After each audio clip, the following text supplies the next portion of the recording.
Gaza, Joe Biden ou l'humanitaire au service du génocide.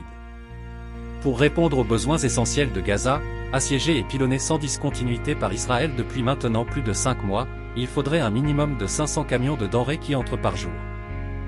Il n'y entre que 100, c'est-à-dire un cinquième seulement de ce qu'il faudrait, si l'occupant ne veillait pas à ce que les habitants de Gaza se mettent à mourir à petit feu, de faim, de soif, et de manque de soins.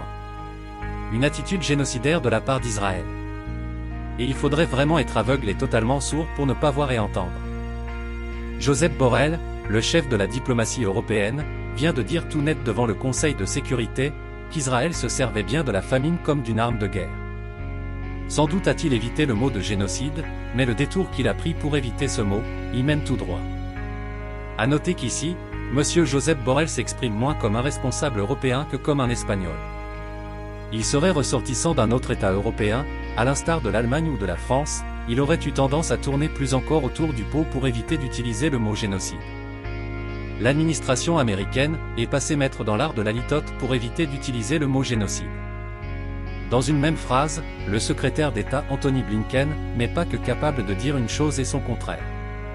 Par exemple, il déclare que la famine prend possession de Gaza, qu'Israël y est sans doute pour quelque chose, mais que toutefois il n'est pas possible de l'accuser de génocide.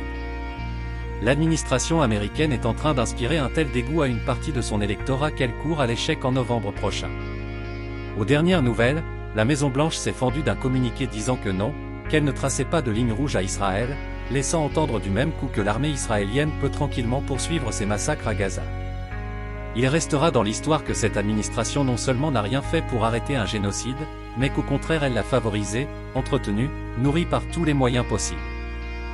Mieux encore, l'administration Biden a inventé l'humanitaire au service de l'anti-humanitaire. Bref, au service du génocide.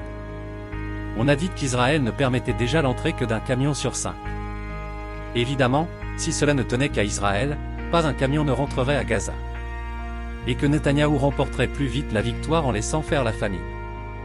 D'ailleurs, de là, la proposition américaine de mettre en place un corridor maritime, conçu aussi bien pour faire rentrer plus de secours que pour se passer des 100 camions restants.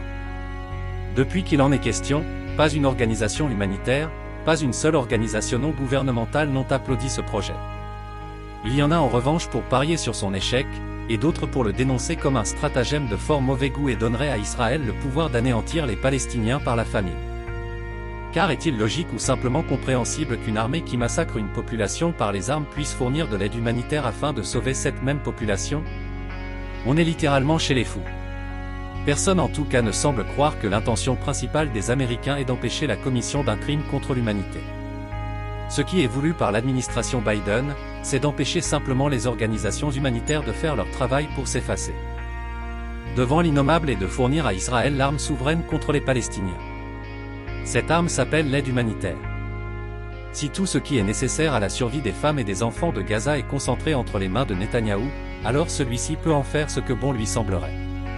C'est-à-dire lui donner le pouvoir non seulement de tuer à coups de bombes et de missiles, mais aussi de tuer par la faim et la soif. Dans ce cas, les Palestiniens n'auraient aucune échappatoire, mourir par les armes ou par la faim. Et, malheureusement, dans ces conditions, Netanyahou ne peut que gagner la guerre. En tout cas, l'administration Biden est en train d'inventer l'humanitaire au service du génocide, le stade suprême du cynisme et de la perversion.